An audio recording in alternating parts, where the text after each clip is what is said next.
பைபிளில் சொல்லப்பட்ட தங்கம் மற்றும் வைரத்தால் ஆன அந்த ரகசிய நகரத்தை பற்றி தெரியுமா? ஒரு லைக் பண்ணுங்க. உலகத்தின் கடைசி நாட்களில் தேவன் நமக்காக ஆயத்தம் செய்த இந்த மாபெரும் நகரம் பரலோகத்திலிருந்து இறங்கி வரும்.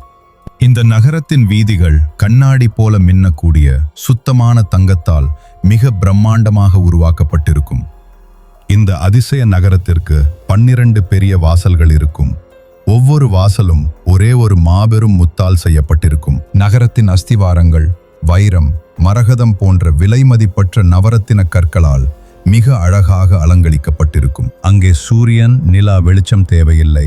ஏனென்றால் தேவனுடைய மகிமையே அந்த நகரத்தை முழுமையாக பிரகாசிக்கும். அந்த புதிய நகரத்தில் மரணம் இல்லை, கண்ணீர் இல்லை, துக்கம் இல்லை, எந்த வலியும் வேதனையும் இருக்கவே இருக்காது. தேவன் தாமே தன் சொந்த மக்களாகிய நம்மோடு அந்த பிரம்மாண்டமான நகரத்தில் என்றென்றைக்கும் வாசம் செய்வார். நீங்க உண்மையான பக்தனா இருந்தா கீழே ஆமென்னு கமெண்ட் பண்ணுங்க. மறக்காம சப்ஸ்கிரைப் பண்ணுங்க.